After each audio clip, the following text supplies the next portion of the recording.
Iginit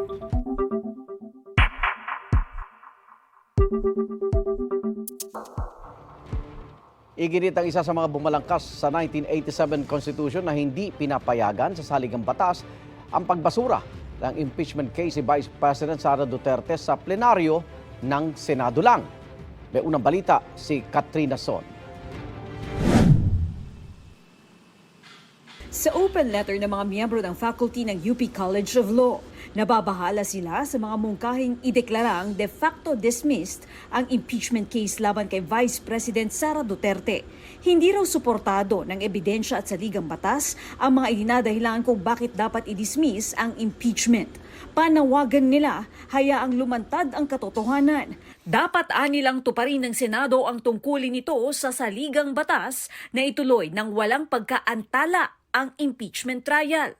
Tingin ni Senadora Amy Marcos, maging ang ilang nasa administrasyon ayaw matuloy ang impeachment trial.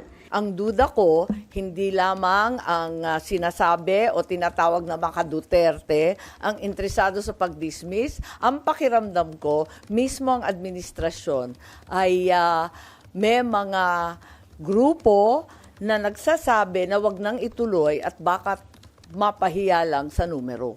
Ang hinahanap ngayon ay yung remedyo or sabi nyo nga, I mean, solusyon para hindi para walang mapapahiya sa Ewan situation. ko, yun lang ang pakiramdam ko.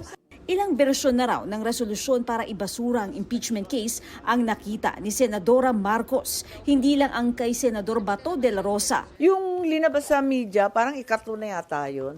Tapos mula noon, meron pa akong nakitang iba. 2 pa yata. Pero ayon kay dating COMELEC Chairman Christian Monsod, isa sa mga bumalangkas ng 1987 Constitution, di pinapayagan sa saligang batas ang pagbasura ng impeachment case sa plenaryo lang ng Senado. That's because under the Constitution, it's the duty of the Senate to hear the case. So that's not hearing the case when you entertain a motion to dismiss.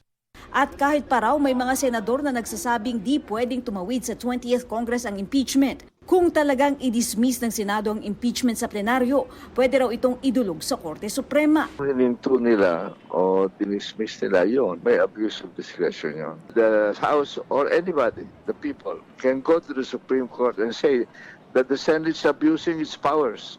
They don't have that power. The duty is to hear the case. Giit naman ni Senador J.V. Ejercito, walang hakbang para pigilan ang impeachment trial. We are duty bound, as I mentioned, to go through it. No? So matutuloy yan. Hindi naman I don't think there's an attempt to derail or to stop. Ito ang unang balita. Katrina Son, para sa GMA Integrated News. Igan, mauna ka sa mga balita, mag-subscribe na sa GMA Integrated News sa YouTube para sa iba't ibang ulat sa ating bansa.